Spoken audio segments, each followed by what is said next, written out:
होंगी। जो first approach जो मुझे लगी कि कोई भी प्लेयर जब एलिमिनेट होगा तो वो एक मैच तो खेलेगा ही, हर मैच में एक ही प्लेयर एलिमिनेट हो रहा है, तो टोटल जो मेरे प्लेयर कितने एलिमिनेट हो रहे हैं 149 टू हैव ए विनर। ये वाली अप्रोच से क्लियर हुआ? यस हर मैच में एक प्लेयर ही एलिमिनेट होगा और टोटल 149 प्लेयर्स एलिमिनेट होंगे, तो मेरे टोटल 149 प्लेयर्स एलिमिनेट हो जाएंगे, 149 मैच खेलने पड़ेंगे। ये तो फर्स्ट अप्रोच थी। सेकंड अप्रोच क्या है कि सपोज पहले वो कठिन क्वेश्चंस में काम आएगी कि सपोज पहले एक एक मैच सबने खेला तो 75 मैच खेले जाएंगे पहले, क्योंकि 150 प्लेयर है, एक चेस दो लोग खेलते हैं, एक लोग मिलके, तो 75 मैच खेले जाएंगे और कितने प्लेयर बचेंगे 75। ठीक है, अब इसके बाद हमको क्या है कि कितने प्लेयर खेलते जाएंगे, उसके बाद हम लोग अब 75 प्लेयर्स में कैसे मैच होगा, 38 हम लोग को मैच कराने पड़ेंगे। 38 मैच में 38 प्लेयर एलिमिनेट हो जाएंगे, मतलब इसको हाफ हाफ करते भी हम लोग आगे बढ़ सकते हैं। ठीक है, बट बेसिक अप्रोच क्या है यहाँ पे, सिंपल हम लोग को केवल मैच निकालना था, तो क्लियरली बोल सकते हैं एक प्लेयर को एलिमिनेट करने के लिए एक मैच लगेगा ही, तो सिंपल सीधे 149 आंसर हो जाएगा। क्लियर हुआ? किसी को कोई डाउट? सर प्लीज एक बार दोनों अप्रोचेस रिपीट कर दो प्लीज। फर्स्ट अप्रोच क्या है कि 150 प्लेयर हैं और अगर हमें इसमें एक कोई विनर मिलता है तो एक मतलब 149 प्लेयर एलिमिनेट होंगे तभी कोई विनर मिलेगा। Yes sir. अगर मतलब 149 प्लेयर एलिमिनेट होंगे तभी हमें विनर मिलेगा, और एक प्लेयर एलिमिनेट कब होता है, एक मैच में, मतलब यस सर। हाँ, तो 149 प्लेयर 149 मैचेस में एलिमिनेट हो जाएंगे। Yes sir. सेकंड अप्रोच क्या रहती है कि उसको हम हाफ हाफ में डिवाइड करेंगे। ये बहुत कॉम्प्लिकेटेड है, अगर क्वेश्चन मतलब कठिन होगा तब हमको इस अप्रोच को यूज करेंगे। ये सिंपल अप्रोच थी क्योंकि हमें यहाँ पे निकालना था कितने प्लेयर एलिमिनेट हो रहे हैं। ठीक है, ओके सर, आगे बढ़ते हैं। तो अगला क्वेश्चन परम्यूटेशन कॉम्बिनेशन का है basically. How many 3 digits natural numbers, in questions में ये चीज पे बहुत ध्यान देते हैं, विदाउट रिपीटिशन ऑफ डिजिट या रिपीटिशन ऑफ डिजिट, ये बहुत इंपॉर्टेंट चीज होती है। Each digit is odd and the number is divisible by 5। Number divisible 3 digit की नेचुरल नंबर है। ठीक है, तो अगर कोई नंबर डिविजिबल बाय 5 होगा उसकी क्राइटेरिया क्या होता है, कल हम लोगों ने देखा था 5 and 0 at last. But 3 digit number है और नेचुरल नंबर है और रिपीटिशन अलाउड नहीं है और एवरी डिजिट इज ऑड, तो 0 तो आ नहीं सकता क्योंकि ऑड डिजिट्स क्या होंगी मेरी, 1 3 5 7 9, तो यहाँ पे मेरा 0 तो आ ही नहीं सकता, तो यहाँ पे क्या आएगा लास्ट डिजिट, लास्ट डिजिट तो 5 रहनी चाहिए तभी डिविजिबल होगा 5 से। क्लियर है? ठीक है, अब फर्स्ट प्लेस के लिए कितने मेरे पास ऑप्शन है, मेरे पास है 4 ऑप्शन। कौन कौन से ऑप्शन है, 1 3 7 9। क्लियर है? अब इस वाले के लिए कितने ऑप्शन है, सेकंड इसके लिए, एनीवन कमेंट्स में बताओ, सेकंड वाले के लिए क्या ऑप्शंस है, यहाँ पे कितनी डिजिट्स आ सकती है, कौन कौन सी, 3। क्लियर है? 3 क्यों, क्योंकि रिपीटिशन अलाउड नहीं है। ठीक है, तो यहाँ पे मेरा आंसर क्या हो जाएगा, 4 × 3 12। क्लियर हुआ?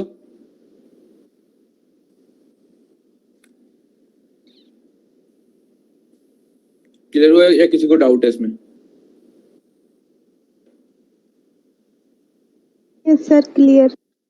ठीक, अगर इसमें रिपीटिशन अलाउड होता तो कितना डिजिट्स आती, तो आंसर क्या रहता?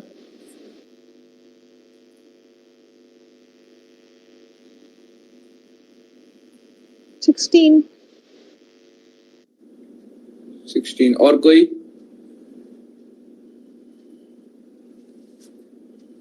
16 is a wrong answer. 125 is a wrong answer. Please repeat once again. 25. कितना? 25. हाँ, 25 is right answer. Please repeat the same. Shaka 64 is wrong. Clear हुआ 25 कैसे? तो अब मेरे पास क्या होगा, यहाँ पे 5 आ गया, तो इसके बाद क्या होगा कि फर्स्ट डिजिट जो है उसको, वहां पे बस क्या ऑप्शन है मेरे पास, पूरे 5 ऑप्शन है, 1 3 5 7 9, और नेक्स्ट में क्या है फिर अगेन 1 3 5 7 9, यानी 5 into 5 25. Please repeat the sum. Okay Devarshi, कौन सा पार्ट समझ में नहीं आया, जो क्वेश्चन में दिया हुआ है ओरिजिनल, या फिर हम इसको रिपीट अलाउ कर रहे हैं तब?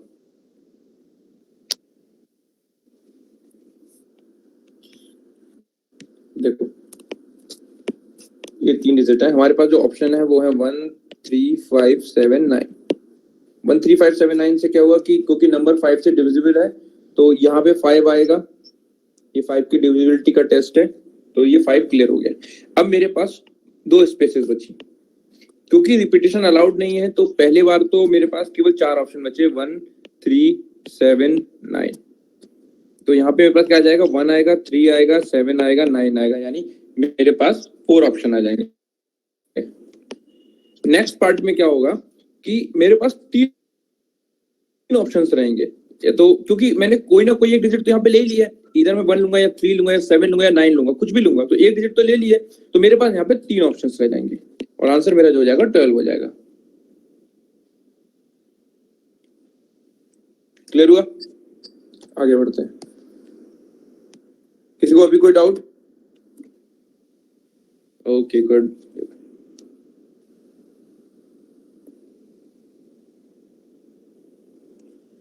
ओके, सबको क्लियर है ना? नेक्स्ट क्वेश्चन पे बढ़े.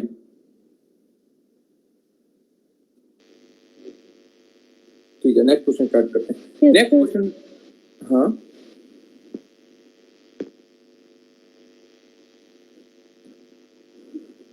किसी को कोई डाउट है या फिर माइक ऑन है? ओके, क्वेश्चन नंबर 19 पे आते हैं. क्वेश्चन नंबर 19 क्या बोल रहा है कि एक स्टेटमेंट दे रखा है कि if is x is an integer, sorry ये क्वेश्चन है, इंटीजर क्या होते हैं? Manisha, no issue, this time I guess recording will be good, so recording will be available. So Manish, sorry, integer क्या होता है?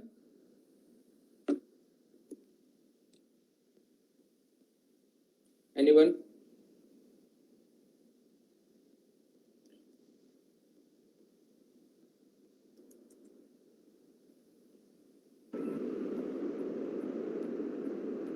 Negative and positive number. अगर negative and positive numbers, so minus 3.5, is it integer? Will I get the recordings here? Yes. Manisha Yadav. In fraction, so 3.5 is a fractional number. Is it integer? PYQ form. That's also wrong. But that is half correct. PYQ is a half correct. A whole number. That's right. This is the right thing. A whole number. Integer क्या होता है? Whole number. Whole number like 1, 2, 3, 5, 7, 9, 8, anything.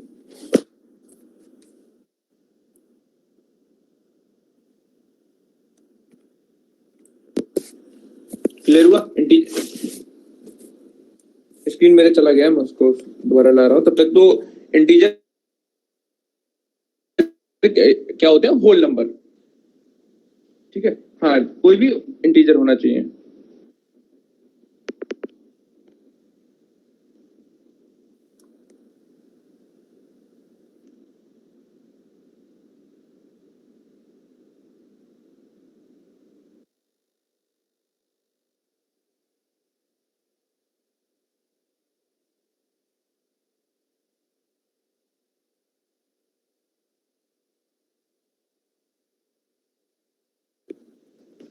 लिखा भी है पूरा कि कोई भी नंबर जो कंप्लीट हो, होल डिजिट हो, वो उसको इंटीजर बोलते हैं। ठीक है, और बाकी नंबर्स को क्या बोलते हैं वो मैं आपको बताऊंगा। नेगेटिव नंबर्स अलाउड होते हैं। ठीक है, तो अब क्वेश्चन क्या बोला है, x/3 पूर्ण इज नॉट एन इंटीजर। अगर x, तो हम लोग को करना क्या है कि बोल रहा है x/3 जो है वो इंटीजर नहीं है, तो क्या x इंटीजर होगा? ठीक है, तो let's say x equal to 5 है। ठीक है, अगर x 5 है तो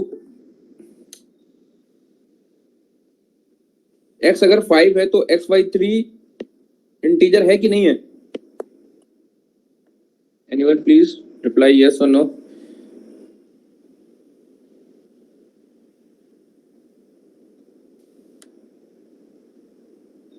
नहीं, ठीक है, तो x/3 इंटीजर नहीं है।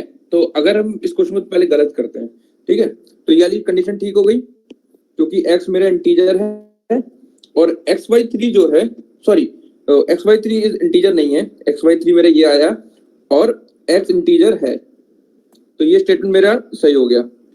अब क्या बोला है, 3x इज ए इंटीजर। अगर x इक्वल टू 5 है तो 3x क्या हो जाएगा, 15। तो 3x मेरा इंटीजर भी है, तो क्या x मेरा इंटीजर था? यस।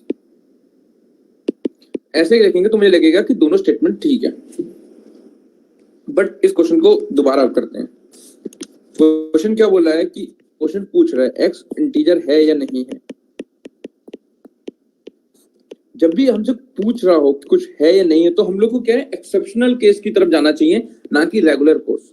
ये क्या था कि मैंने एक रेगुलर थिंकिंग तुमको दिखाई थी कि अगर कोई भी बंदा अगर क्वेश्चन को रेगुलर तरीके से टाइम करेगा कि तो ये गलत कर देगा। हम लोग को क्या है, एक्सेप्शन ढूंढना है। एक्सेप्शन कैसे ढूंढना है कि x/3 इंटीजर नहीं है और x इंटीजर भी नहीं है।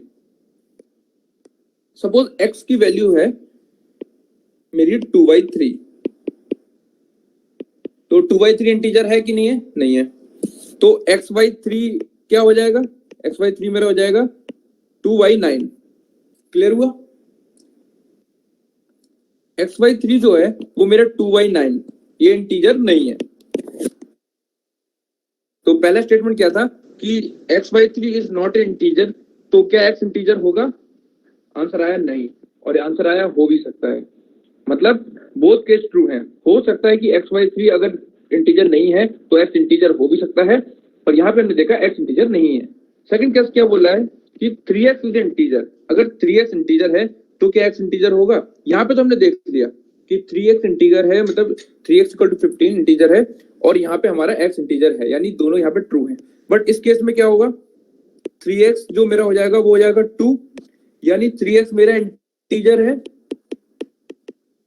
और मेरा x इंटीजर नहीं है। तो क्या इसका आंसर हो जाएगा, both statement are not sufficient to answer the question. ये क्लियर हुआ? ये क्वेश्चन को ज्यादा अच्छे से करो क्योंकि ऐसे क्वेश्चन हम लोग पेपर में गलत करेंगे। क्लियर है सबको? आगे बढ़े। प्लीज रिपीट सर, एक बार और बता दीजिए। Okay okay.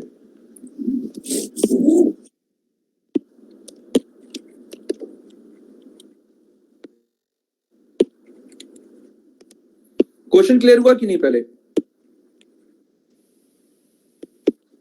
ये वाला क्वेश्चन क्लियर हुआ? Why we should consider extreme case in this question? उसका रीजन क्या है कि जब भी कोई तुम स्टेटमेंट दे रहे हो और स्टेटमेंट से कोई भी तुम कंक्लूजन निकाल रहे हो, तो वो कंक्लूजन जो होना चाहिए वो सारे केस में ट्रू होना चाहिए। ठीक है, तो वो यहाँ पे मेन जब भी क्वेश्चन और स्टेटमेंट होते हैं या असर्शन रीजन होते हैं, तो उसमें क्या होता है, हम ऐसा करके ट्राई करते हैं कि सारे केस में ट्रू हो। अगर सारे केस में ट्रू नहीं है, कुछ केस में ट्रू है, कुछ केस में नहीं है, तो फिर क्या है कि जो स्टेटमेंट हम दे रहे हैं वो गलत है। हम एक्चुअली क्या बोल रहे हैं कि पहला स्टेटमेंट क्या बोल रहा है कि since x/3 is not an integer, at least question को अगर सही से करने की कोशिश करते तो क्या बोल रहा है, सो x इज एन इंटीजर। ये स्टेटमेंट ट्रू है या फॉल्स है? ये चीज क्लियर हुआ?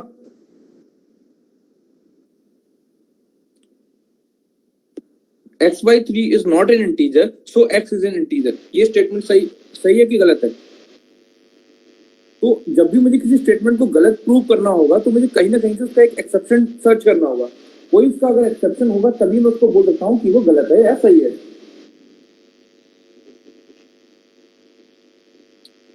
एनीवन? ये पॉइंट क्लियर हुआ? सेकंड स्टेटमेंट क्या बोल रहा है कि since 3x is an integer,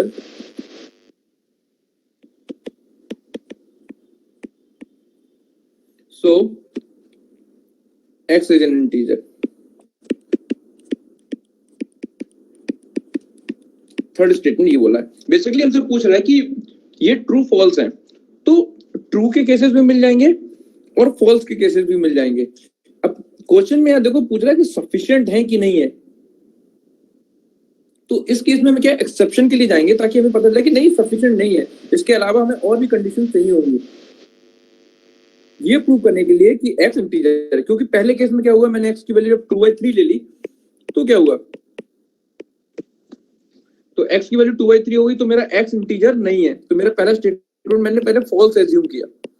ठीक है, तो मेरा कंडीशन भी फॉल्स आनी चाहिए कि मेरा x, अब देखो सिंस 2/9 जो x इक्वल टू 2/3 का 1/3 हो जाएगा इज नॉट एन इंटीजर,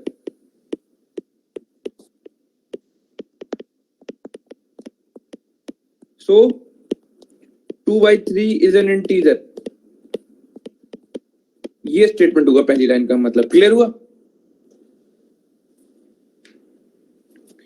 तो ये स्टेटमेंट तो गलत हो गया ना कि 2/9 is not an integer, so 2/3 is an integer। गलत हो गया स्टेटमेंट। और सेकंड क्या है, since 3x is an integer, so x is an integer।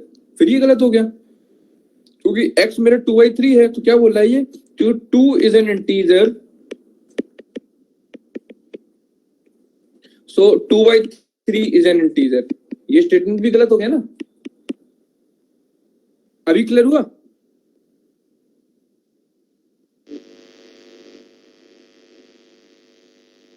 Anyone please respond. अभी क्लियर हुआ? Okay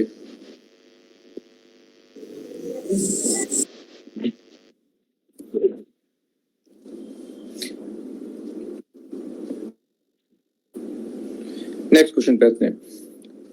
The increase in the price of a certain item was 25%, then the price was decreased by 20%, then again increased by 10%। जब भी percent के question करेंगे तो हमेशा ये तो सबको पता होगा, हम लोग 100 रुपीज मान लेते हैं किसी भी चीज का प्राइस। ठीक है, तो क्या बोल रहा है कि there is an increase in the price of 25%। इसका 25% जब इंक्रीज होगा तो प्राइस क्या हो जाएगा, 125। ठीक है, then the price was decreased by 20%। अब जो 20% डिक्रीज होगा वो इस वाले प्राइस का डिक्रीज होगा, तो 125 का 20% कितना हो जाएगा, 25। तो नेक्स्ट प्राइस क्या हो जाएगा, 100 rupees. Okay okay, let me use my mic.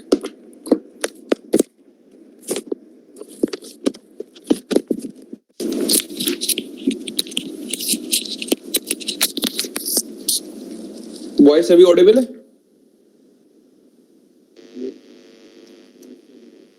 Okay, तो क्या था कि पहले जो मेरे प्राइस था वो 100 रुपीज था, 25% हाइक हुआ तो 125 चला गया।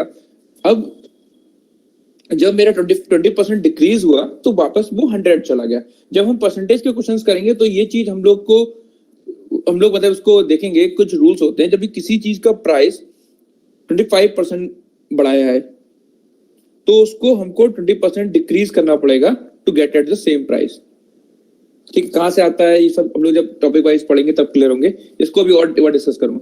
फिर क्या बोला, 100 पे देन अगेन इंक्रीज बाय 10%, फिर 10% इंक्रीज कर दिया तो मेरा प्राइस हो गया 110, तो आंसर मेरा हो गया 10%। ठीक है, अब इसको मैं अच्छे समझाता हूँ। ये तो पेपर में अटेम्प्ट करने तरीका, पेपर में हम लोग को बस ये 4 लाइन लिखनी है, आगे बढ़ना है। अब क्या बोल रहा है कि लेट्स जो प्राइस है, इसको प्रॉपर सॉल्यूशन देता हूं। प्राइस जो है हमारा 100 रुपीज है। अब क्या बोल रहा है, उसमें 25% की वृद्धि की जाती है, इंक्रीज किया जाता है। तो न्यू प्राइस क्या हो जाएगा, जो न्यू प्राइस हो जाएगा वो हो जाएगा 120. हाँ 100 इंटू 1.25 ये चीज क्लियर हुआ। 1.25 मैंने क्यों लिखा, मतलब बहुत तरीके से लिख सकते हो इसको, बट सिंपली 100 इंटू 1.25 कर लिया और ये 125 रुपीज हो गया। अब क्या बोल रहा है, 20% उसको घटा दिया जाता है। अब 125 का 20% क्या हो जाएगा, इंटू 20 डिवाइडेड बाई 100। क्लियर होगा, 25 रुपीज। यानी अब जो नया प्राइस हो गया वो कितना हो गया, 125 माइनस के 25, न्यू प्राइस हो गया 100 रुपीज। अब 100 रुपीज में क्या बोल रहा है, 10% बढ़ा दिया है, तो रिजल्टेंट क्या होगा। अब जो नया प्राइस हो गया वो 110 हो गया, ओरिजिनल प्राइस 100 रुपए था, तो कितना बढ़ा, 10 रुपए। तो जो आंसर मेरा हो जाएगा वो 10%। क्लियर हुआ? Yes, sir. इस क्वेश्चन में तो किसी कोई डाउट नहीं है?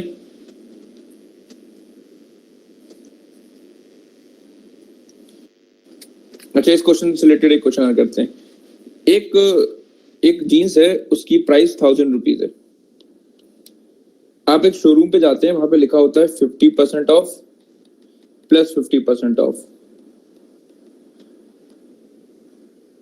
अब वो जीन्स कितने की मिलेगी?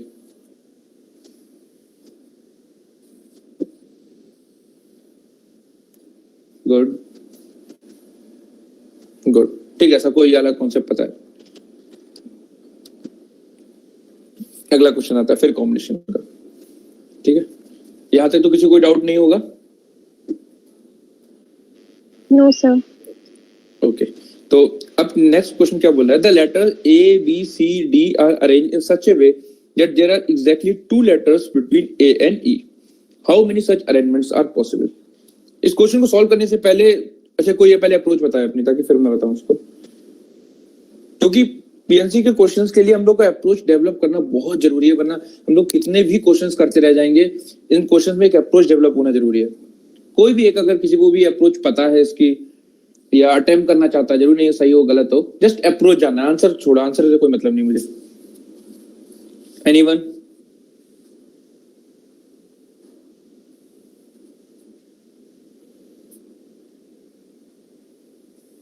कोई अटेम्प्ट कर रहा है?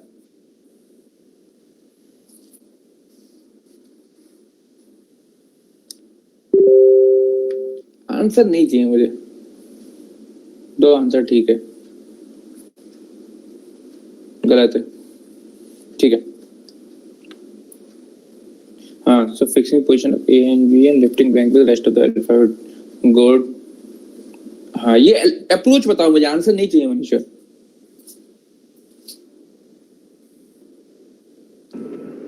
सर इसमें ए और ई के बीच में 2 को फिक्स कर दे, 2 प्लेस, हाँ, और किनारे के मतलब, और हम इसको शिफ्ट कर ए और ई के बीच में 2 स्पेस बना दिया, और क्या बोल रहा है, और किनारे किनारे एक स्पेस रख दिया। अगर किनारे किनारे एक स्पेस रख देंगे तो टोटल लेटर तो 6 हो गए, मेरे पास तो 5 ही लेटर है। नहीं सर, एक ही स्पेस कहीं रख दे, तो ए और ई को हम कहाँ शिफ्ट कर सकते हैं? दो ऐसी हो सकते हैं। अब ए को एकदम कॉर्नर पे रख सकते हैं और ई को यहाँ पे, तो 2 टाइम्स। मतलब ये तुम्हारे अप्रोच में एक ये अप्रोच होगी। सेकंड कंडीशन क्या आएगी? सेकंड कंडीशन होगी ए सबसे लास्ट में होगा इधर, मतलब हाँ, लेफ्ट साइड में सबसे लास्ट में, और ये एक पीछे। ठीक है, तो दो ये कॉम्बिनेशन बन गए। अब हम काउंट कर लें कि जो स्पेसेस हैं उस पे भरने के कितने तरीके हैं। ठीक है। अभी यहीं पर कोई और इसको अभी कुछ और फिल इन करना चाहेगा इसमें?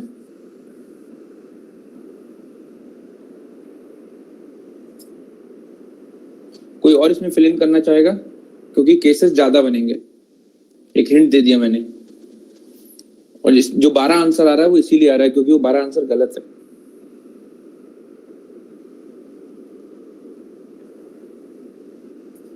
ठीक है, एक अप्रोच ये नहीं होगी जब ए डैश ई डैश, ये ई डैश डैश ए डैश, ये 4 अप्रोच नहीं बनेंगे?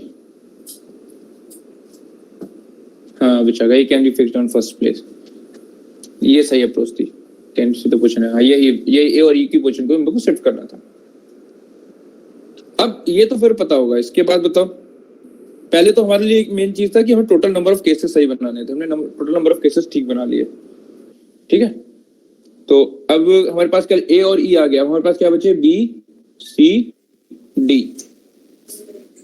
ठीक है, अब 3 स्पेस हैं, अब बताओ। सर अब हर एक केस की नंबर ऑफ केसेस 9 हो जाएंगे। नंबर ऑफ केसेस 3 9 कैसे हो जाएंगे? सर अच्छा प्लस नहीं नहीं देखो, सर, हाँ पहले वाले इस वाले ऐसे करके करते हैं। पहले वाले में क्या है, मेरे पास कितने ऑप्शन है? 3 ऑप्शन है। या तो मैं यहाँ पे बी रख सकता हूँ, या सी रख सकता हूँ, या डी रख सकता हूँ। हाँ विशाल, ठीक ठीक है। तो अगर मैंने यहाँ पे बी सी डी में से कुछ भी रख सकता हूँ, मेरे पास फ्री चॉइस है। लेकिन जब मैं दूसरे वाले लेटर पे आऊंगा तो मेरे पास 2 चॉइस रहेंगी, क्योंकि या तो मैंने बी रख दिया होगा यहाँ पे, या सी रख दिया होगा, या डी रख दिया होगा, कुछ भी रख दिया होगा, तो मेरे पास यहाँ पे 2 ही चॉइस रहेंगी। अब यहाँ पे मैं 2 लेटर बिठा चुका हूँ, तो मेरे पास यहाँ पे क्या है, एक ही चॉइस रहेगी।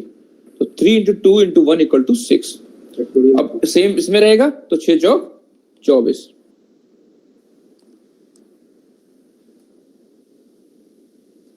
क्लियर हुआ?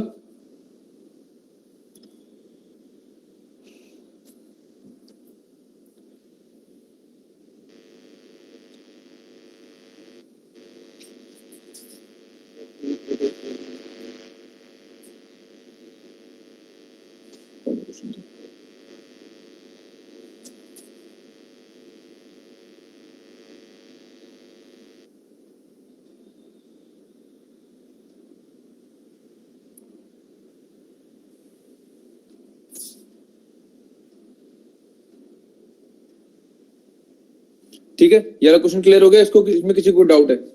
रिकॉर्डिंग सॉरी स्क्रीन शेयर कर रहा हूं अभी।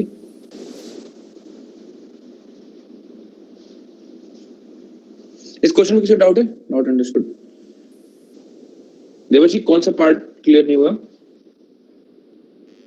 अच्छा, पूरा क्वेश्चन रिपीट कर देता हूँ। ओके,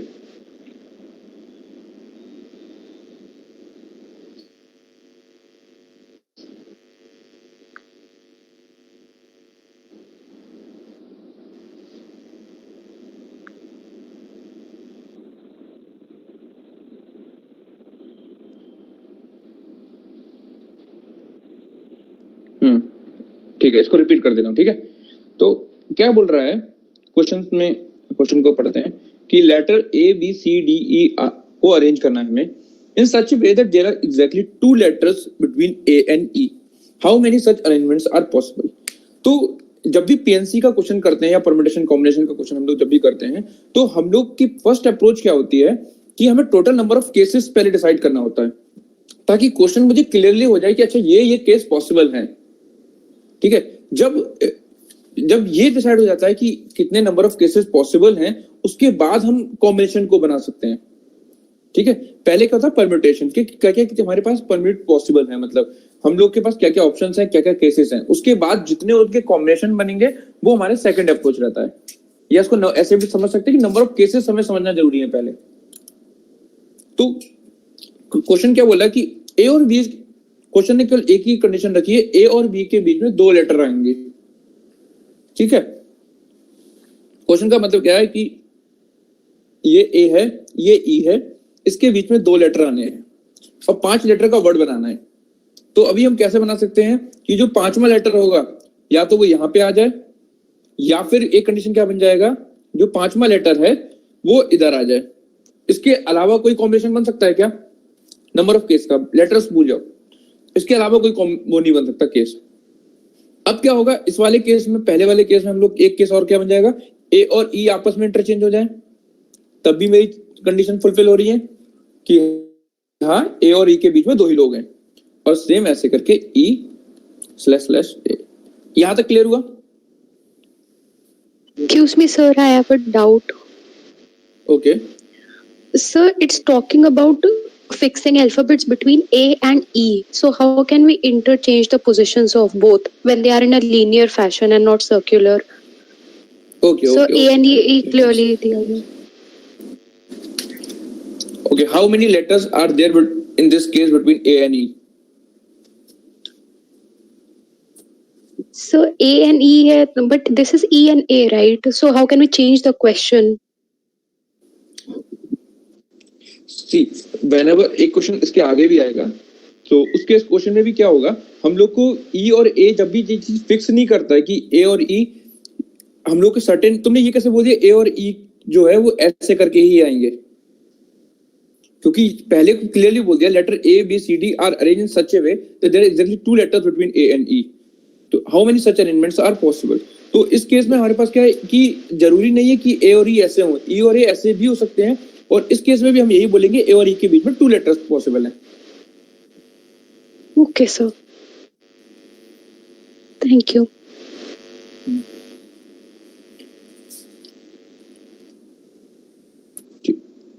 तो ये क्वेश्चन क्लियर, इसके आगे का क्लियर हुआ कि ये यहाँ पे 3 ऑप्शंस बचेंगे, यहाँ पे 2 बचेगा, यहाँ पे 1 बचेगा, ये क्लियर हुआ सबको? Yes sir. Yes, sir.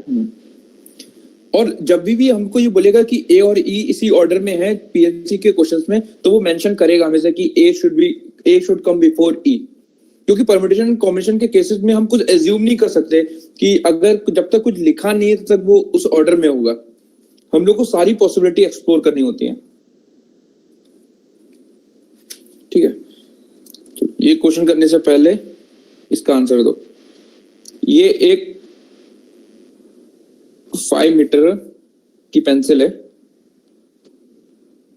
ठीक है, और एक शार्पनर ये है, एक शार्पनर ये है, तो 2 शार्पनर के बीच में कितनी डिस्टेंस है? 5 मीटर, ठीक है। अब नेक्स्ट केस में बताना, पेंसिल वही है, सेम 5 मीटर की पेंसिल है, 3 शार्पनर के बीच में कितनी हो गई?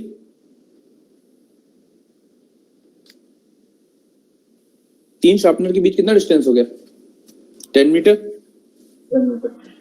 ठीक है। ये कॉन्सेप्ट क्लियर हो गया ना? अच्छा, अगर मैं यहां बोल दूं कि अगर 9 शार्पनर हैं तो उनके बीच के डिस्टेंस कितना हो जाएगा?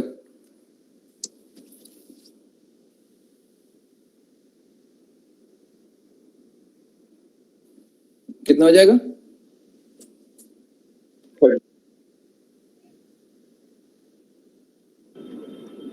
9 into 5 45 का कितना होगा? 50 होगा। ओके, और कोई ऑप्शन? सर डेटा कहाँ दिया है कि एक के बीच, दोनों के बीच में 5 मीटर है?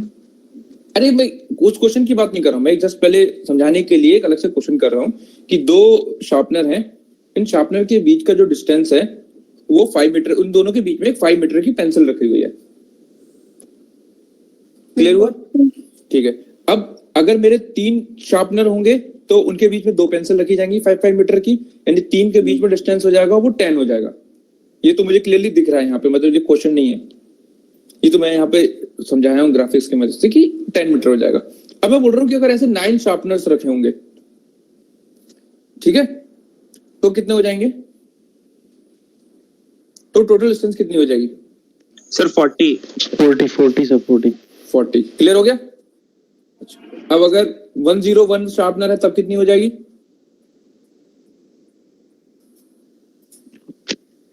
1000 तब 1000 हो जाएगा। गुड। 500 सर 500 होगा सर। हाँ ठीक है सर। ओके, अब ये क्वेश्चन करने में कुछ नहीं लगेगा, वरना ये क्वेश्चन 100% तक ही गलत करते। क्या बोल रहा है कि on the one side of A 1.01 kilometre long road, जो रोड की टोटल डिस्टेंस है वो कितनी दे रखी है? 1.01 किलोमीटर। इसको हम लोग लिख सकते हैं 1010 मीटर।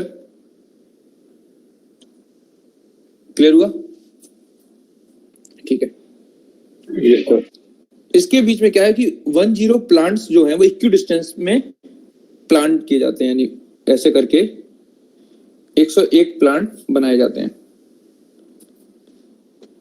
101 प्लांट इक्वी डिस्टेंस पे। इक्वी डिस्टेंस का मतलब क्या है? जो डिस्टेंस ये है वही डिस्टेंस ये है। सपोज ये x है तो ये भी x है, ये भी x है, ठीक है। तो क्या पूछ रहा है कि what is the total distance between 5 consecutive plants in 1 2 3 4 5। अब इस क्वेश्चन का आंसर दो।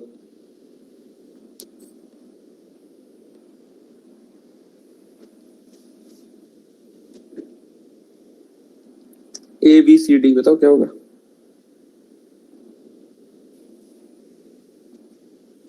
ए 40 मीटर। ए ओके ए और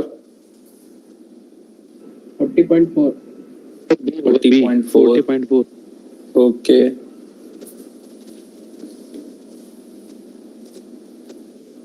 योगेंद्र ए बी के अलावा कोई और ऑप्शन तो नहीं है ना किसी का। सीओडी को काट देते हैं पहले सीओडी तो नहीं हुआ।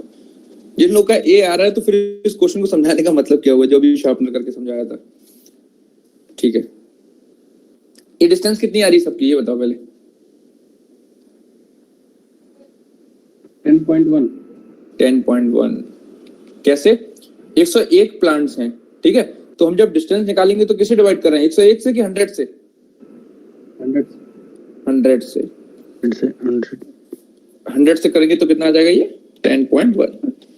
अब 10.1 एक के बीच की डिस्टेंस है तो ये 4 हो गए 3 4 40.4। अब क्लियर हुआ। अभी ये क्लियर हुआ। अगर वो अभी शार्पनर वाला एग्जांपल नहीं दे अच्छा रिपीट वंस। शार्पनर वाला एग्जांपल समझ में आया था देवशी। अगर शार्पनर वाला एग्जांपल समझ में आया होगा कि मेरे पास 3 शार्पनर हैं ठीक है ये 5 मीटर ये 5 मीटर है ठीक है तो अगर यहाँ पे इनमें क्या कि first sharpener second sharpener third sharpener तो 3 शार्पनर के बीच की टोटल डिस्टेंस कितनी होगी 10 मीटर। तो 41 शार्पनर के बीच में डिस्टेंस कितनी हो जाएगी देवर्षि बताओ। 40 देवर्षि प्लीज आंसर। अगर 41 शार्पनर हैं ऐसे करके तो टोटल डिस्टेंस कितनी हो जाएगी शार्पनर्स के बीच में।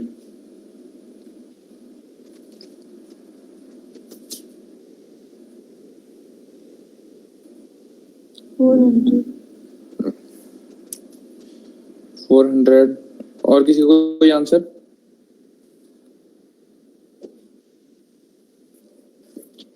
Two hundred is the right answer. Clear हुआ। अच्छा ठीक है 41 छोड़ो। अगर 3 शार्पनर हो जाएंगे तब तो हम यहाँ पे देख पा रहे हैं 5 मीटर 10 मीटर 200। अब क्लियर हो गया क्वेश्चन सबको। क्लियर है सबको ये क्वेश्चन। क्लियर। ओके आगे बढ़ते हैं ठीक है। क्या बोल रहा है कि ए है एक जगह एक बी है एक सी है। A B C are 3 places such that there are 3 different routes from A to B। ये A है ये B है ये C है। यहां से यहां तक जाने के 3 रास्ते हैं 1 2 और 3 ठीक है। उसके बाद 4 different routes from B to C। यहां से 4 रास्ते 1 2 3 4 3 different routes from A to C 1 2 and 3 ठीक है। तो टोटल कितने तरीके से ए से सी में जाया जा सकता है आंसर करो इसका पहले कोई। ये अप्रोच बताओ आंसर मत करो अप्रोच बताओ अप्रोच क्या है।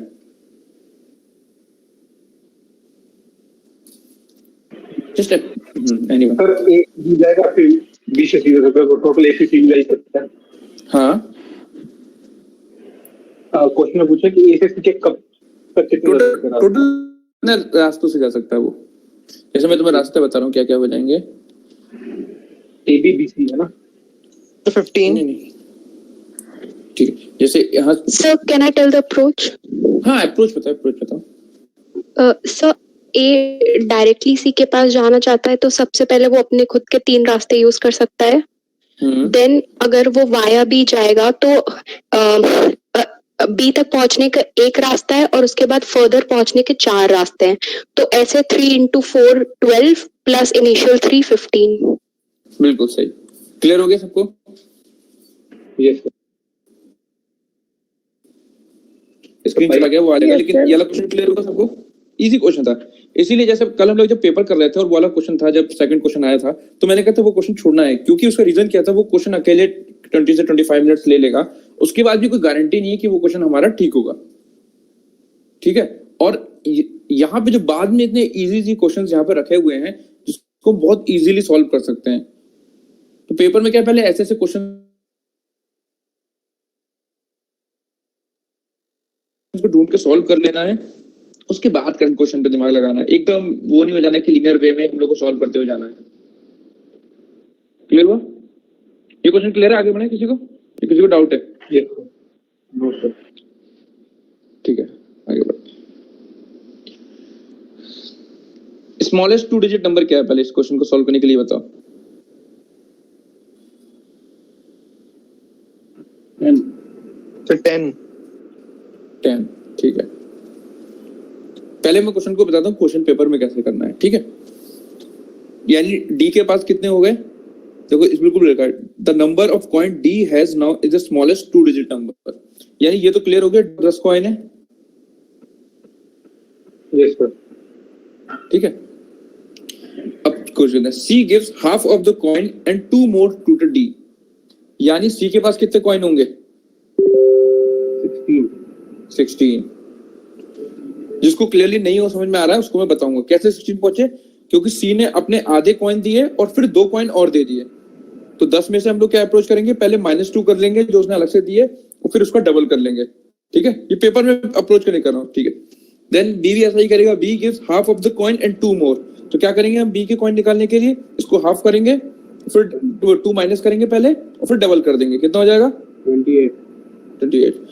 सेम केस शायद ए में होगा, A gives half of the coin and 2 more to B, फिर ए के पास कितने कॉइन हो जाएंगे? 52। आंसर हो गया 52। ठीक है, ये है हमारी अप्रोच पेपर में। ठीक है, अब अगर इसको कन्वेंशनली सॉल्व करने की कोशिश करेंगे तो कैसे करेंगे? किसी को ये अप्रोच ठीक है या फिर कन्वेंशनली अप्रोच करके दिखाऊं? ये अप्रोच भी ठीक है सर। मतलब एग्जाम में हमें इसी अप्रोच से करना होगा, कन्वेंशनली मैं सॉल्व करके दिखा भी देता हूँ, स्टिल मतलब एग्जाम में ऐसे ही करना है। ठीक है, फिर भी एक बार करा देता हूँ। ठीक है, ए के पास कुछ कॉइन है, तो ए के पास जो कॉइन है वो एक्स है।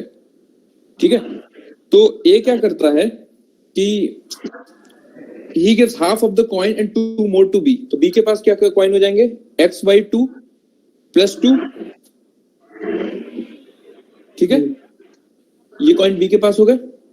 C के पास क्या हो जाएगा? C भी ऐसा ही करेगा, जो B के पास कॉइन है, यानी B के पास क्या कॉइन थे? x/2 + 2, इसका हाफ /2 + 2। अब D के पास क्या करेगा? D भी सेम यही करेगा, हाफ ऑफ C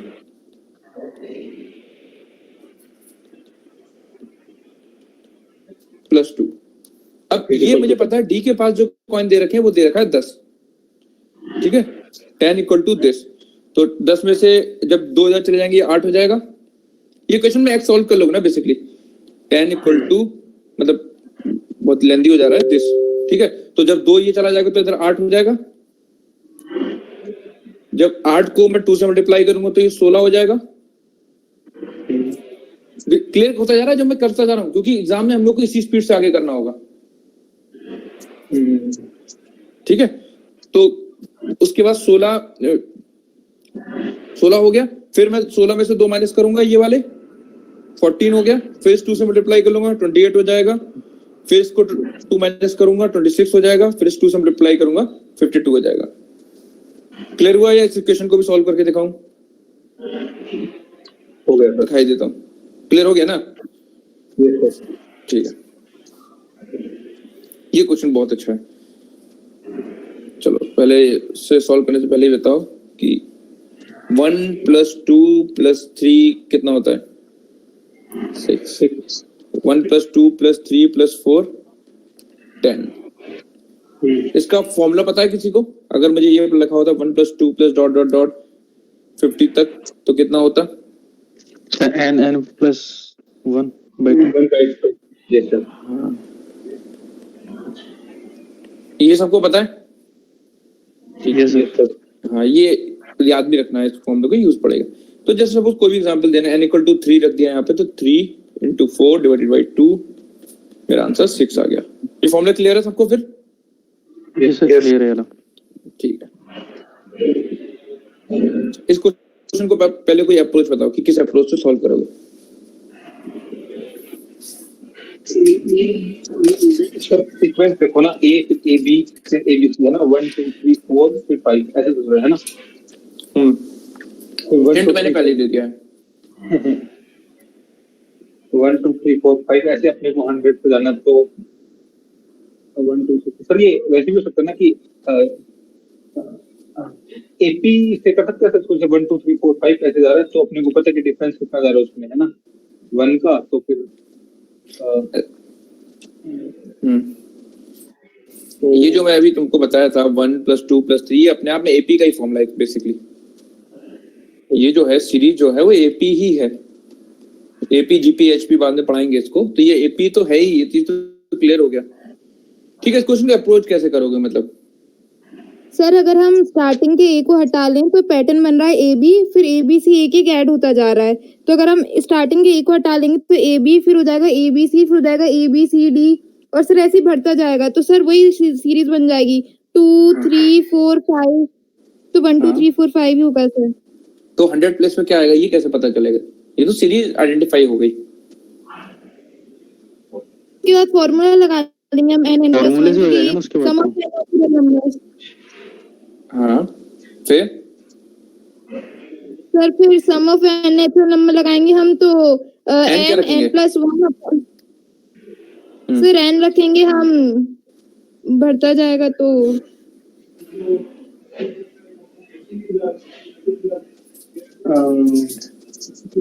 फॉर्मूला तो ठीक है, n × n + 1/2 मैंने बता दिया, इसीलिए बताया क्योंकि वो यूज होगा। इसमें n की वैल्यू क्या रखेंगे? 100। n को 100 रख देंगे तो ये 50-50 आ जाएगा।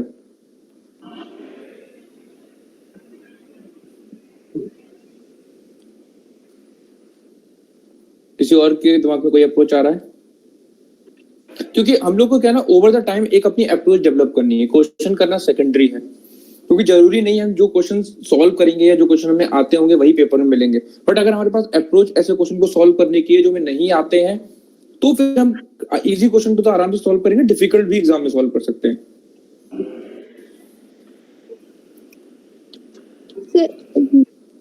हाँ बताओ। सर कुछ मुझे ये लगा था सर, एक टाइम पे अगर z आ जाएगा तो वापस भी तो रिपीट भी तो स्टार्ट करने लग जाएंगे ना।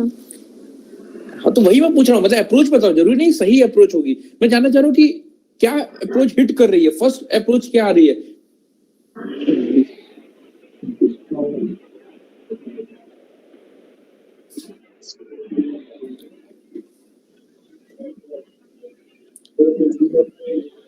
किसी को कोई आ रही है या स्टार्ट करें?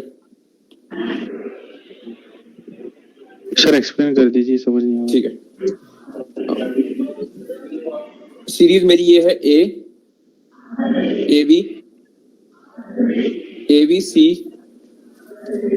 बी सी डी और ऐसे करके कंटिन्यूड है। बिल्कुल सही अनामिका, राइट आंसर। ठीक है, उसके बाद 9 डिजिट हम ऐड कर लेंगे और हमारा 9th अल्फाबेट आंसर आ जाएगा। अनामिका की अप्रोच ठीक है, ठीक है। तो अगर हम इसको दूसरे तरीके से देखें तो क्या लिखा हुआ है? 1 2 3 4 5, ठीक है। अब 100 में डिजिट सपोज मान लेते हम यहाँ पे होगा, ठीक है। अगर 100 डिजिट यहाँ पे होगा तो वो क्या होगा, इन सबका समेशन होगा, यानी उससे पहले 99 डिजिट आ चुके होंगे। सपोज ये क्वेश्चन यहाँ तक रहता, केवल आगे का भूल जाओ, केवल यहीं तक रहता, ठीक है। तो इस सीरीज में 6 डिजिट क्या है, मेरा 6 डिजिट निकालना है, तो ABC है, ठीक है। तो 6 डिजिट के लिए मेरा n × n+1/2 क्या है? 3 हो जाता ना फिर तो 3 प्लस। हाँ, 3 निकाल देंगे तो मेरा 6 डिजिट आ जाएगा, ठीक है। ये मेरा 6 डिजिट पे है, यानी इस लेटर तक पहुंचने के लिए मुझे n इसका जो टोटल सम होना चाहिए 6 होना चाहिए। अब पूछ रहा है 100 तक पहुंचने के लिए क्या करना होगा, तो नेचुरल नंबर्स का जो सम होगा वो 100 से कम होना चाहिए, राइट। Yes sir. सब जैसे यहाँ 6 हो गया तो ये डिजिट कौन सी होगी? 10th डिजिट हो गई। तो 10th डिजिट के लिए 10th डिजिट में क्या अप्रोच हो रही है कि 4th में आ रहा है ये तो हमें यहाँ पे दिख रहा है, लेकिन तो इमेजिन करो क्या होगा, इसका आगे होगा ए बी सी डी ई, ठीक है? तो कितना होगा? 1 2 3 6 4 10 5 15, अगले वाले एफ में आएगा, अगले वाले में आ जाएगा A B C D E F, 6 21 हो जाएगा, अगले वाले में जी तक आएगा वो 27 हो जाएगा, अगले वाले में एच तक आएगा। मतलब क्लियरली समझ रहे हो ना कि सीरीज कैसे बन रही है ये? तो मेरा Yes. n into n plus 1/2, अब ये एग्जैक्टली 100 तो कभी आएगा नहीं, ठीक है? लेकिन अगर मैं n को 100 से ऊपर ले गया तो क्या है कि जो लेटर होगा उसके पार चला गया मैं, तो उसका तो कोई फायदा होगा नहीं मुझे, तो मुझे 100 से कम रखना है। तो सपोज n को हमने 13 रख के देखा, जैसे हम ट्राई ले रहे हैं इसमें, तो 13 में रखा 13 इंटू 14 डिवाइडेड बाई 2, तो 13 इंटू 71 इंटू 91 आ गया, यानी 91 आ गया, कोई बात नहीं। इसके बाद क्या होगा हमारे पास? अगर 91 वाली सीरीज में क्या होगा? 13 अल्फाबेट होगी, समझ में आई? यानी 13 वाली जो होगी वो होगी A B C D E F G H I J K L M, ठीक है? यहां तक जब ये series A B C D करके ऐसे पूरा पहुंच जाएगा, तब तक हमारे 91 अल्फाबेट हमने लिख लिए होंगे, ठीक है? अब अगर हम n की जगह 14 रख के देखेंगे तो क्या हो जाएगा? 14 इंटू 15/2 हो जाएगा। 105 हो जाएगा, यानी वो जो 14 वाली सीरीज हो जाएगी वो ज्यादा हो जाएगी, ठीक है? तो अगली सीरीज देखो, यहां तक देखना, ऐसे करके चल रहा होगा, इससे पहले वाली में लिखा होगा L तक, ठीक है? इसके आगे वाली में क्या होगा? 92 ABC, 92 93 94 95 96 97 98 99 और 100। क्लियर हो गया? ये सीरीज आगे तक चल रही होगी। ये सीरीज कहां तक चलेगी? n तक, लेकिन हमें बीच में 100 में डिजिट चाहिए था, 100 में ये मिल गया। क्लियर हुआ? सबको क्लियर हो गया? किसी को कोई डाउट? No sir. ठीक है, आगे बढ़े, किसी को डाउट नहीं है? अगला question, 3 person A, B, C are standing in a queue, not necessary in the same order. They are, अब जैसे इसमें लिखा हुआ है कि 3 person A, B, C stand है और सेम ऑर्डर में नहीं है, तो इसका मतलब है कुछ भी ऑर्डर हो सकता है, ठीक है? There are 4 person between A and B. A और B के बीच में 4 लोग हैं। ये यार फिर से वो चला गया, अब स्क्रीन चली गई है दोबारा अभी इसको। जैसे ये वाला क्वेश्चन है, इस क्वेश्चन में भी क्या बोल रहा है कि ए और बी के बीच में 4 लोग हैं, इसका मतलब है कि बी और ए के बीच में भी 4 लोग हो सकते हैं, क्योंकि जब तक स्ट्रिक्टली मेंशन नहीं करेगा कि हमें ऐसा ही केस है, तब तक हम सारे केसेस के लिए हमेशा ओपन टू ऑल रहेंगे, हमेशा एज्यूम करेंगे कि वो कोई भी केस दे सकता है। ओके।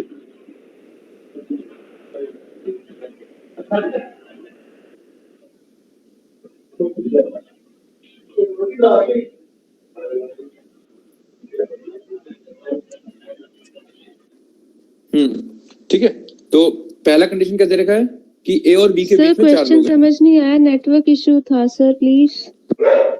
ठीक है, ओके। क्या बोल रहा है कि 3 पर्सन ए और बी और सी जो हैं वो एक क्यू में स्टैंड कर रहे हैं, किसी भी ऑर्डर में स्टैंडिंग हो सकती है, ठीक है?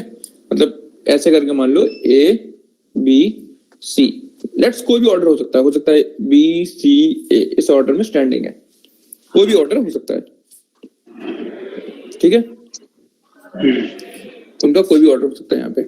अब क्या बोल रहा है कि कंडीशंस क्या क्या हैं? ए और बी के बीच में 4 लोग हैं, ए और बी के बीच में 4 लोग हैं, और बी और सी के बीच में कितने हैं? 7 person between B and C. B और सी के बीच में 7 लोग हैं। They are 11 person ahead of C and 13% behind A. तो कह रहा है कि ऐसे कंडीशंस तो बहुत सारी पॉसिबल्स हैं, ठीक है? तो कह रहा है कि सबसे मिनिमम नंबर ऑफ मतलब लोग क्यू में रहे, ऐसा कब होगा? अगेन अप्रोच शेयर करो, क्या अप्रोच रहेगी?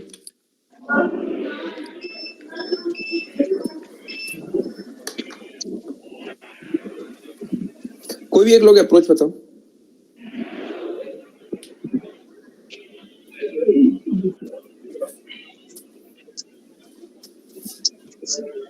चलो तो लोअर सबसे पहले आगे देखते हैं। क्या चीज? मतलब जो जैसे ए और बी में 4 लोग है ना बीच में, है ना, तो हमें अच्छा सबका बताना एबीसी का है ना, कि एबीसी में लोअर सपोर्ट क्या रहेगी वहाँ तीनों हाँ को- मतलब टोटल, मतलब क्यू में total minimum number of people चाहिए मुझे। ओके एबीसी, एक सेकंड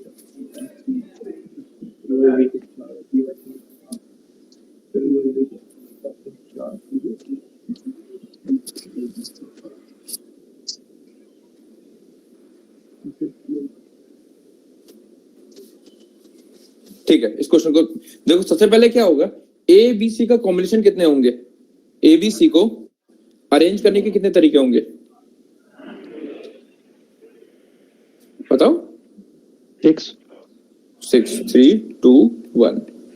अब देखते हैं कौन कौन से 6 तरीके होंगे। एक हो गया ए बी सी, ठीक है।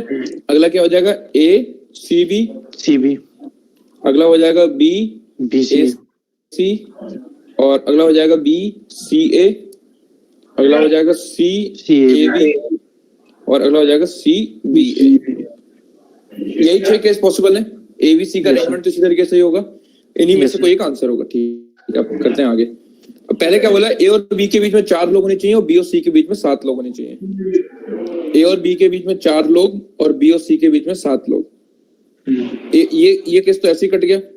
अगर ए और बी के बीच में 4 लोग होंगे तो बी और सी के बीच में 7 लोग हो नहीं सकते, क्योंकि माइनस लोग तो होंगे नहीं यहाँ पे। तो ये वाला केस क्रॉस हो गया। ठीक है, ये सब क्लियर। हाँ, बी और सी के बीच में 7 लोग हैं और ए और बी के बीच में 4 लोग। अगेन ये केस नहीं होगा। नहीं होगा। बी और सी के बीच में 7 लोग, ए और बी के बीच में 4 अब हो नहीं सकता। तो मेरे 2 केस तो यहीं से आउट हो गए।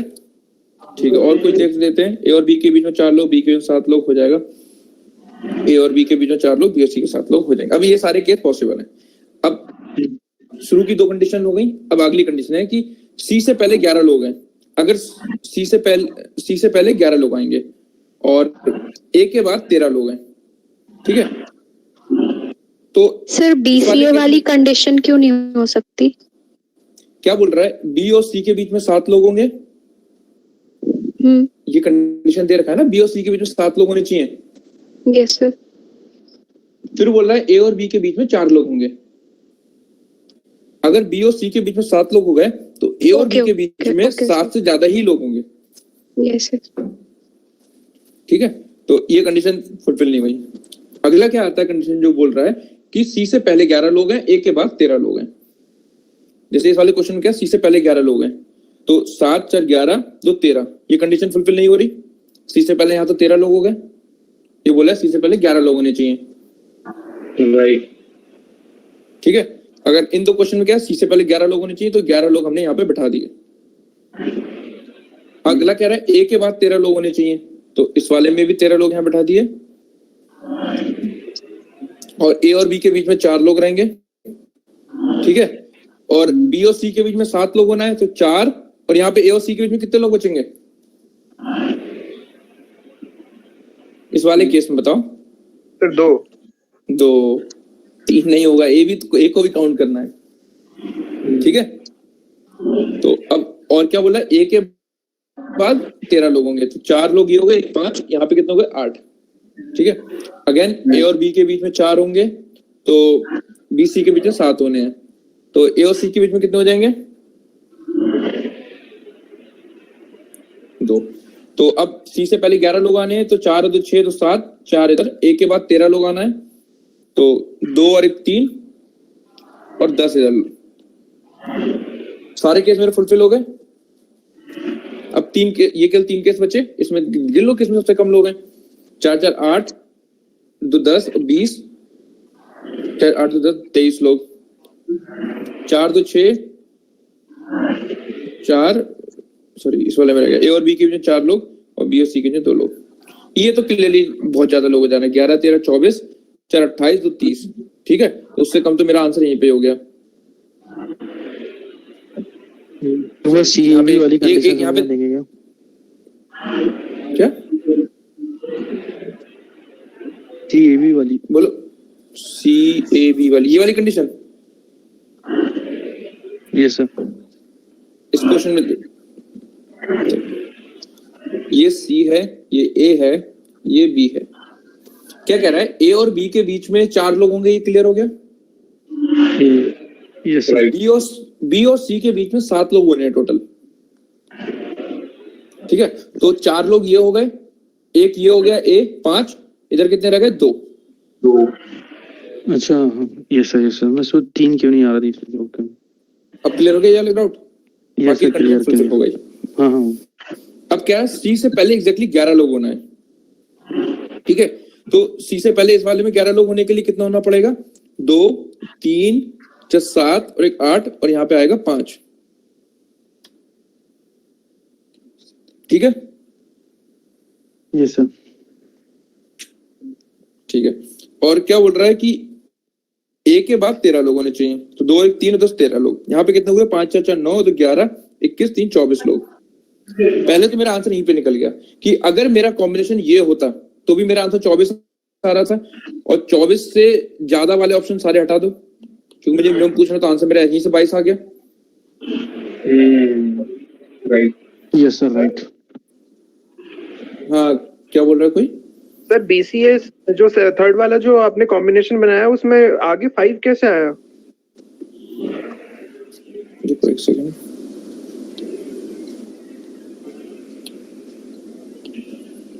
इसको साफ करके लिख देते हैं, ठीक है। कॉम्बिनेशन क्या था? बी ए सी, ठीक है। अगर बी ए सी कॉम्बिनेशन है, ए और बी के बीच में 4 लोग आएंगे, ठीक है। ए और बी के बीच में 4 लोग आएंगे, और बी और सी के बीच में कितने आएंगे? 7। तो 4 और 1 5 तो पहले ही आ गए, 2 लोग और आ जाएंगे। उससे पहले 13। अब क्या बोल रहा है कि देखो क्वेश्चन में पूछ रहा है there are 11% ahead of C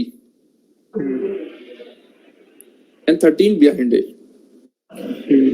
11% ahead of C का मतलब क्या है कि 2 3 7 और 1 8, यहाँ पे 3 आएगा, 2 6, ठीक है। Yes sir. ये टोटल अहेड ऑफ सी कितने हो गए? टोटल 11 हो गए। यस। और इसके बाद कितने हो जाए? ए के बाद बोल रहा है 13 लोग होंगे, तो ए के बाद 13 कैसे आएंगे? 2 और 1 3, और यहाँ पे 10 लोग रहेंगे। तो ए के बाद टोटल 13 हो गए। अब टोटल लोग हम लोग गिन लेंगे, 3 और 4 7, 2 9 और 10 19, और एबीसी टोटल कितने हो गए? यहाँ पे 22। राइट। ठीक है। ये क्वेश्चन समझाने में टाइम लगा, लेकिन जब खुद से सॉल्व करोगे इतना टाइम नहीं लगेगा, ठीक है।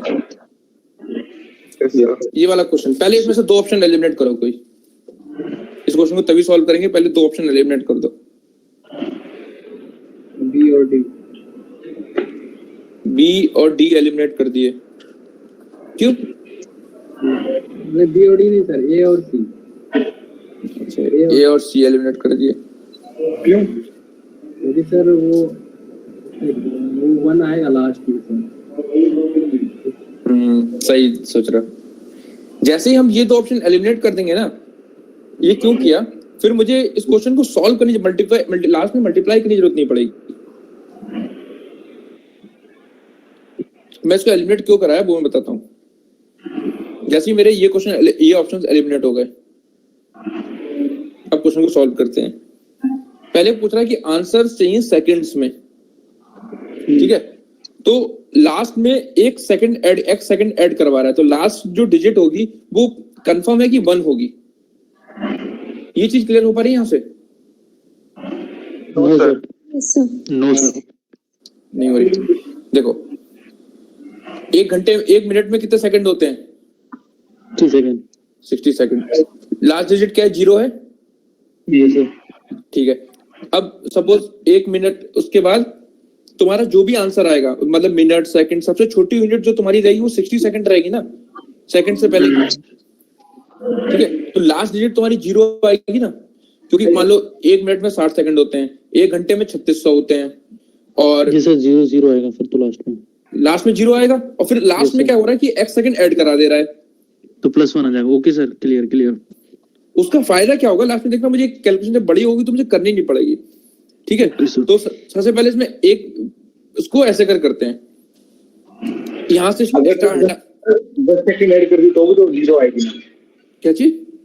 10 सेकंड ऐड कर दी तो भी तो जीरो आएगी।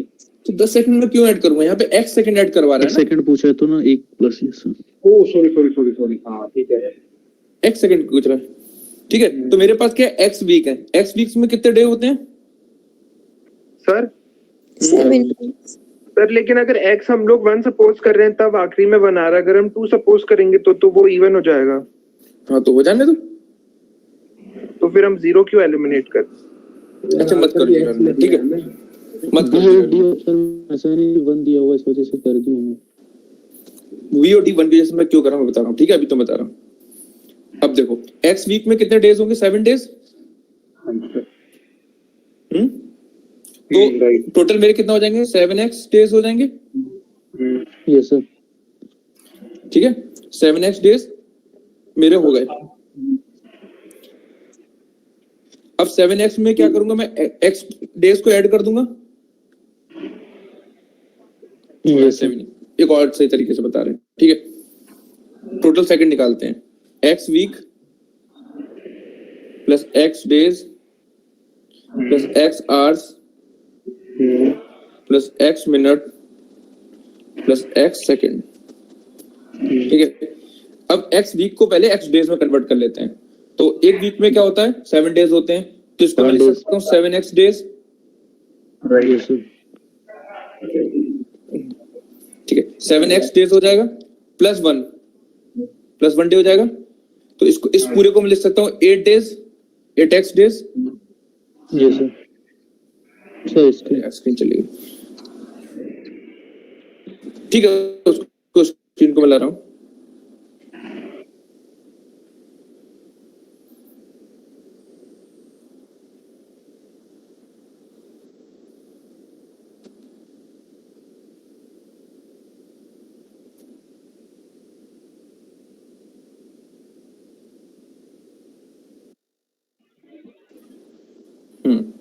तो इसको मैं लिख सकता हूँ कि 7 डेज और प्लस 8 डेज।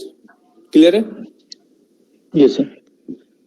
अब 8 डेज को, एक डेज में 24 आवर होते हैं, तो 24 आवर इंटू 8 क्या हो जाएगा? 192 आवर्स, मतलब x 192 x आवर्स हो जाएंगे, ठीक है। इसमें भी प्लस 1 कर देंगे, 193 हो जाएंगे। क्लियर हुआ? एक आवर में कितने मिनट होते हैं? 60। तो 60 से मल्टीप्लाई करेंगे तो कितना हो जाएगा? 11580। 11580, वेरी गुड। अब देखो क्यों मैंने यहाँ पे एक ऑप्शन को एलिमिनेट कराया था। 11580 यहाँ तक के मिनट हो गए, फिर इसमें मैं प्लस 1 करूंगा तो कितना हो जाएगा? 11581 मिनट, यस सर। ठीक है। अब इसकी मल्टीप्लाई मुझे फिर 60 सेकंड से करनी होगी, क्योंकि मिनट को मुझे सेकंड में कन्वर्ट करना होगा, यस सर। ठीक है। अब यहां से मुझे समझ में आ रहा है कि यूनिट डिजिट मेरा 0 रहेगा, और यूनिट डिजिट मेरा 0 रहेगा, और लास्ट में मुझे एक ऐड करना होगा, तो लास्ट डिजिट मेरा 1 हो जाएगा। Yes sir. तो 11580 मेरा आंसर नहीं है, 11581 नहीं है, 181 इंटू 60 प्लस 1।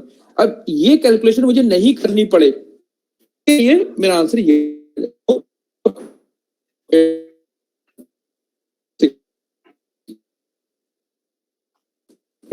यहीं से 6 8 4 6 9, और इसमें क्या होगा? लास्ट का 1 सेकंड ऐड कर देंगे, ठीक है।